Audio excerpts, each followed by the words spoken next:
За синус 2-ыг үржих нь арксинус 5-ны 3 гэсэн илэрхийллийг утгыг нь олъё.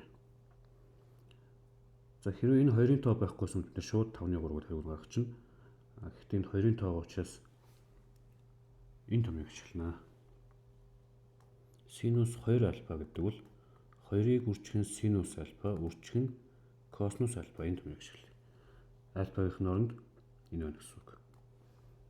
За тэгээд энэ томьёо ёсоор чинь юу болох вэ гэхээр 2-ыг үржих нь синус арксинус 5-ны 3, үржих нь косинус тэгээд арксинус 5-ны 3 бол. За бид нэр энийг бол шууд мэдж байгаа. Энэ бол 5-ны 3-тай тэнцэн. За тэгэхээр урталт нь 2-ын тоогоо тэрийг өчөөд 5-ны 3-аар бичиж. Одоо энд энийг бичих хэрэгтэй. Косинус арксинус гэдэг.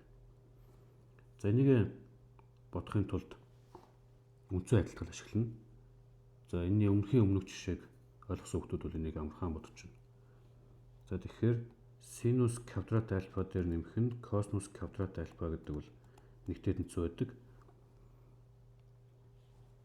Энэ томьёог ашиглаж энийг бодож байгаа. Тэгэхээр синус квадрат арксинус 5-ны 3 дээр нэмэх нь косинус квадрат арксинус 5-ны 3-ыг бичих юм бол энэ үндсэн адилтгалсаар нэгтэй тэнцэнэ. Өөрөлдвөл энэ хоёр нь адилхан байгаа учраас энэ томьёо биелнэ гэсэн үг. За тэнгууд энийг бид нэр бодож чадна. Энэ бол 5-ны 3-ын квадрат. 5-ны 3-ын квадрат гэдэг чинь 25-ны 9. За тэгээ энэ 25-ны 9-оо аргач нар болоод хасчвал косинус квадрат арксинус 5-ны 3 гэдэг бол нэгээс хасах нь 25-ны 9 болно. За ерөнхийдөө өргөх юм бол 25-ны 16 болох юм байна.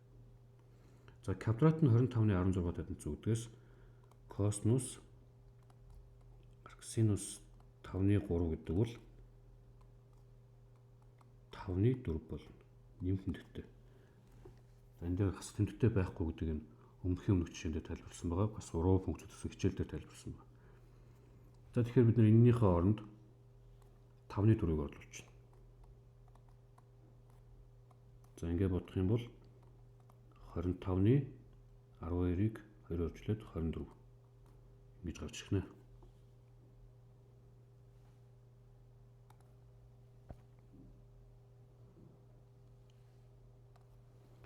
Хэрвээ энд нь арксинус биш арккосинус байх юм бол энд арккосинус болоод энд арккосинус болоод энийг мэддэг болчихно. Энийг өмнөх жишээ шиг эсвэл одоо энийгээ сайн ойлгоцсон бол энэ шигэ болоод болчих болно.